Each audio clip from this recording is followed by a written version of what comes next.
파병된 북한군이 사망했다는 정보가 우크라이나 대통령 입에서 나왔습니다. 북한이 지원한 무기도 파괴했다고 했는데요. 이런 가운데 러시아 국방부 장관은 전장을 비우고 급히 북한을 찾았습니다. 어떤 배경이 있는지 살펴보겠습니다. 김열수 한국군사문제연구원 안보전략실장 모셨습니다. 어서 오십시오. 네, 안녕하세요.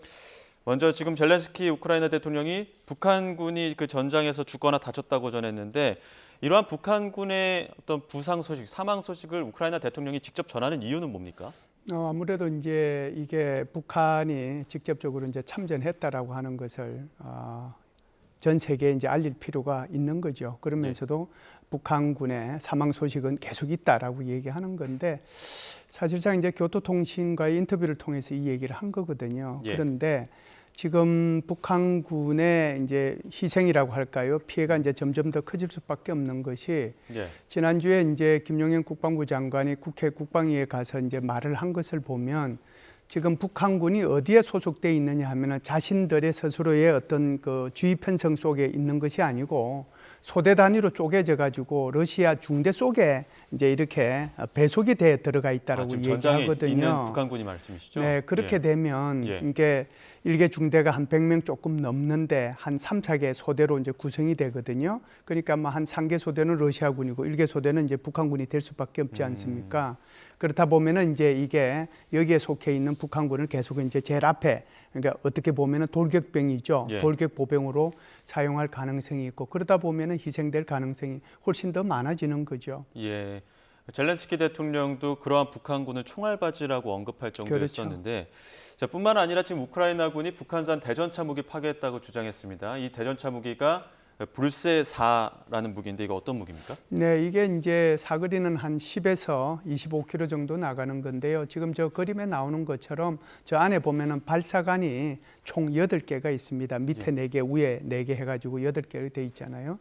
저게 이제 러시아제를 모방을 해가지고 이게 북한에서 계속해서 이제 업데이트 시킨 그런 건데 이것이 이제 발견된 것은 지난 7월 말에 이미 이제 발견이 됐다고 우크라이나군에서 얘기를 했고요. 그러면 실제로 이제 불세4라고 하는 것이 우크라이나에 투입이 됐느냐 여부는 우리 국정원에서도 이걸 확인을 했어요. 그래서 이제 이번에 저것이 이제 파괴됐다라고 하는 것은 이 우크라이나의 드론을 운용하는 1인칭 드론이라고 얘기하죠. FPV라고 하는 거.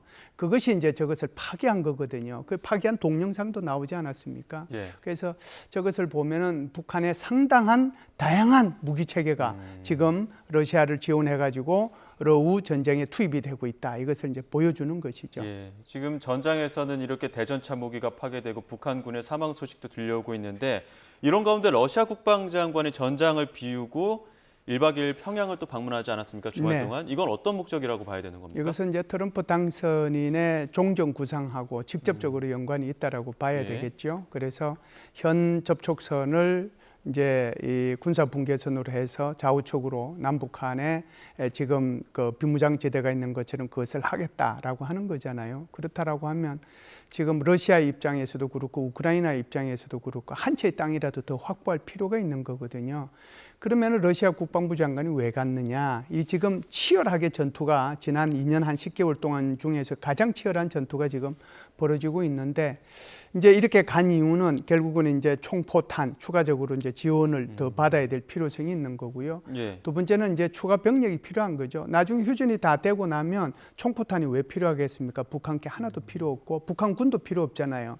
오히려 지금이 더 필요하니까 지금 총포탄을 더 많이 주고 지금 추가 병력을 좀 보내달라라고 이제 그런 차원에서 가지 않았는가 그런 생각을 하고요.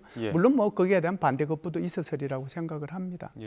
그러한 반대급부라고 해야 될까요? 러시아가 지금 내년에 열리는 전승절 기념한 그 열병식에 북한군 파견을 요청하지 않았습니까? 이거는 좀 어떤 의미로 봐야 되는 겁니까? 이제 5월 8일이 유럽에서는 이걸 전승절로 기념을 하고요. 이제 시간차가 있잖아요. 이제 이 모스크바하고 이제 프랑스 파리하고 시간차가 있어서 그게 이제 서명한 시간대가 조금 달라서 러시아는 5월 9일 날 이제 전승 기념일을 하는데 특히 이제 내년에는 80주년이거든요. 그렇기 때문에 과거에 이 2차 세계대전에 참전했던 소위 말해서 과거 구소련 제국들, 그러니까 뭐 중앙아시아가 이제 대부분이 될 텐데 그 나라 정상들뿐만이 아니고 관련되는 정상들을 많이 초청해서 대규모로 아마 전성질 행사를 할 것으로 봅니다. 국방부 장관이 얘기한 것은요. 러시아 국방부 장관이 얘기해서는 북한군이 여기에 참여해 달라고 얘기한 거잖아요. 이것은 단순히 전성절에 북한군이 참여해 달라는 이 의미를 우리가 좀 더 뛰어넘어야 될 필요가 있다고 생각을 하는데요. 예. 뭐냐 하면 5월 9일 이전에 지금 현재 러시아와 우크라이나 전쟁이 벌어지고 있는데 여기에서 러시아와 북한이 승리해서 이 5월 9일 날 우리 같이 이게 전성절에 이 승리도 기념하자. 같이 축하하는 그런 형태로 하자라고 하는 그 뜻이 강력하게 이 속에 들어있고 그런 의미에서 총포탄과 북한군의 추가 파병을 얘기하지 않았나라고 보고요. 예. 두 번째는 만일에 이제 그런 일이 벌어진다면 이건 이제 순전히 가정 사항입니다. 벌어진다라고 하면 아마 북한군과 함께 김정은도 여기에 참여할 가능성이 있는 거거든요. 예. 이미 이제 뭐 초청은 받았는데 그 전에 러시아를 방문할 가능성도 있지만 일단은 뭐 데드라인으로 따지면 5월 9일이 아마 이렇게 러시아를 방문을 해서 정상회담을 할 가능성이 굉장히 있다 이렇게 보죠. 예. 자, 이렇게 또 긴박하게 돌아가는 가운데 트럼프 대통령 취임 앞두고 나서 지금 더욱더 좀 격렬해지고 있지 않습니까? 네네. 근데 지금 그 젤렌스키 우크라이나 대통령 영토 일부를 수복하는 걸 포기하고서라도 나토에 가입을 한다면 휴전에 동의할 의향이 있다 이런 이야기를 했거든요. 이게 우크라이나 전쟁 같은 경우에는 나토 가입 움직임 때문에도 촉발되지 않았습니까? 이 나토 가입이 왜 이렇게 중요한 겁니까? 그러니까 지금 보면 마치 이제 영토 한 치라도 더 땅 차지하는 것이 더 이제 핵심일 것 같은데 오히려 쟁점은 어디로 옮겨 붙었냐면 나토 가입 여부로 옮겨 붙었습니다. 그러니까 지금 푸틴 대통령은 절대로 나토 가입은 안 된다라고 얘기하는 거고 지금 젤렌스키 우크라이나 대통령 나토 가입을 해달라고 얘기하는 거잖아요. 예. 지금 말씀하신 것처럼 우크라이나의 나토 가입 가능성 때문에 러시아가 우크라이나를 침공했는데 지금 이제 이런 상황이 벌어지고 있는 거거든요. 그런데 우크라이나 입장에서 제가 한번 설명을 해드리겠습니다. 예. 왜 우크라이나가 이렇게 나토 가입에 영토를 포기하더라도 나토 가입에 목말라 하는가? 예. 이게 두 가지의 큰 사건이 있습니다. 하나는 1994년도에 있었던 부다페스트 협정이고요. 또 하나는 2014년도에 있었던 민스크 협정입니다. 부다페스트 협정이라고 하는 것은 그때 당시에 소련이 해체되었을 때 우크라이나는 세계 3위의 핵 보유국이었어요. 그 정도로 많았습니다. 그런데 이것을 다 해체하기 위해서 미국이 돈을 지원을 했고 모든 것이 러시아로 넘어가서 거기서 해체 작업을 했거든요. 그러면서 안전보장 조약을 체결합니다. 그때 당시에 러시아, 우크라이나, 미국 그리고 이제 비확산 조약의 기탁국이 영국이거든요. 영국. 이 나라가 협정을 체결했는데 어떤 일이 벌어졌습니까? 2014년도에 오히려 러시아가 동부 돈바스 지역하고 크림반도를 다 가져갔지 않아요. 여기에 대한 배신감이 하나 있는 거예요. 두 번째, 2014년도에 그러면은 동부 돈바스 지역하고 크림반도에 러시아가 침공을 하고 난 뒤에 자기 영토로 만들기 위해서 말도 안 되는 무슨 뭐 주민투표 해가지고 자기 영토로 러시아 영토로 이렇게 이제 넘겼잖아요. 예. 그랬을 때에 뭐라고 했느냐 하면은 그때는 러시아하고 우크라이나하고 그러니까 또 하나는 유럽 안보 협력 기구 OSCE라는 기구가 있어요. 과거에 WTO하고 이제 과거의 나토 국가들이 같이 안보 협력을 하자는 기구였는데 여기서 민스크 협정을 체결을 합니다. 소위 말하는 휴전 협정이죠. 휴전 협정을 하면서 1차 휴전 협정을 했고 이것이 이제 파괴되니까 다시 2차 휴전 협정을 했거든요. 2014년도에. 그런데 2022년도에 무슨 일이 있었습니까? 러시아가 다시 우크라이나를 침공하잖아요. 그러면은 우크라이나 입장에서는 그런 거예요. 니들이 아무리 협정이 이렇게 서명해줘도 이게 무슨 의미가 있느냐? 그러면은 나를 미국하고 같이 지금 상호방위 조약을 체결하든지 과거에 이승만 대통령이 미국의 트루만 대통령한테 요구했던 것처럼 그걸 하든지 그렇지 않으면 나토에 가입시켜달라. 그래야 내 안전을 보장받지. 이건 맨날 협정 체결해봤자 또다시 러시아가 우리 공격할 거다. 그러니까 나 영토 일부 잃어도 좋으니 나를 나토에 가입시키라. 아주 목숨을 걸고 있는 거죠. 예. 지켜줄게 약속했는데 지켜주지 않으니 울타리에 같이 넣어달라. 그렇죠. 뭐 이런 식의 지금 요청을 하고 있는데 지금 안 되는 상황이어서 좀 문제가 되고 있는 것 같은데요.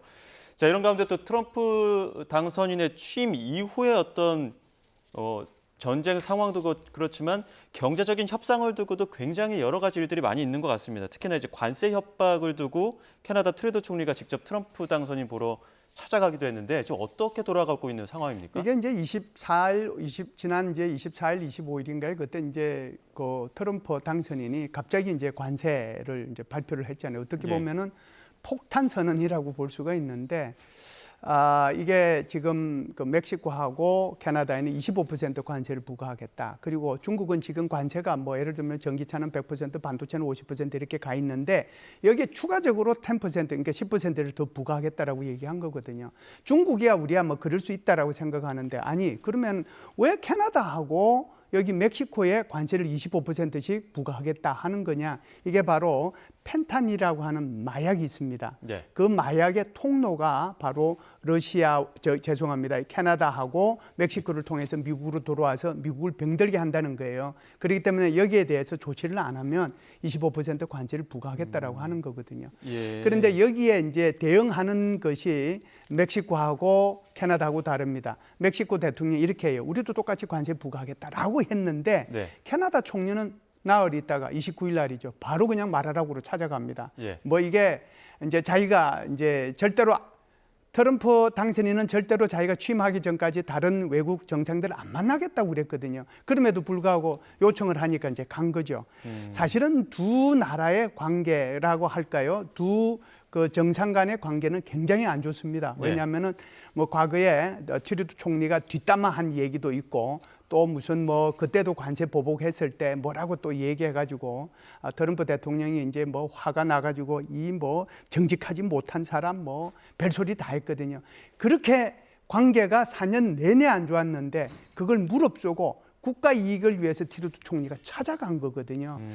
우리도 여기서 좀 배울 것이 있지 않을까 이런 생각은 합니다. 우리 좀 어떻게 움직여야 될까요? 지금 트럼프 당선인 같은 경우에는 여러 가지 지금 유럽 국가들도 손익계산서를 준비하고 있는 상황인데 네. 우리도 어떻게 보면은 굉장히 여러 가지 계산서가 주고받을 것들이 있지 않습니까? 그렇죠. 제일 중요한 거는 이제 트럼프 당선인 측의 핵심적인 인물들하고 이제 접촉을 해야 되겠죠. 그러니까 뭐 한국이 얼마만큼 이제 거기에 대해서 지난 4년 동안에 투자를 많이 했는지 아마 전 세계에서 가장 많이 투자한 국가가 한국일 겁니다. 그리고 이제 그것이 주로 공화당 텃밭인 텍사스 같은 데잖아요. 테일러시 뭐 이런 데가 우리 삼성 반도체가 이제 가고 거기서 건설하고 하는데 거기다가 우리 엄청나게 투자 많이 했다. 그런 데 대한 이제 설득이 하나 필요할 거고요. 또 하나는 이런 게 필요할 겁니다. 트루도 총리처럼 아예 내놓는 거죠. 우리 지금 미국산 원유 우리 사줄게. 그리고 미국산 무기 우리 사줄게. 그리고 비행기 같은 거 좋아 우리 이거 사줄게. 그렇게 얘기하는 거죠. 그러면서도 우리가 지금 이제 협정이 체결이 완료가 됐죠. 방위비 분담금 거기에 대해서 재협상할 용이 있다. 그것까지 얘기를 해주고 그러면 아마 트럼프도 좀 누그러지지 않을까 이런 생각을 하고요. 10%의 이제 보편적 관세는 전 나라에 대해서 하겠다는 거잖아요. 근데 상식적으로 생각해 보면은 이 관세가 전 세계를 향해서 한 날 한시에 다 떨어지면 이건 미국은 못 견딥니다. 그냥 바로 인플레이가 되는 거죠. 그렇기 때문에 제가 볼 때는 나라별로 정해서 아마 타겟을 할 텐데 나라별로 정해서 하는 것이 아마도 대미 무역의 흑자국인 나라부터가 아마 해당이 될 겁니다. 대한민국도 한 7위, 8위 정도 되거든요. 그러니까 우리도 그 대상이 될 수 있는데 앉아서 기다릴 것이 아니라 제가 좀 전에 말씀드렸던 이런 생각을 가지고 미리 접촉을 해서 우리의 이익을 확보하는 것이 좋지 않겠는가 그런 생각을 합니다. 네, 알겠습니다. 여기까지 듣겠습니다. 지금까지 김열수 한국군사문제연구원 안보전략실장과 함께했습니다. 고맙습니다. 감사합니다.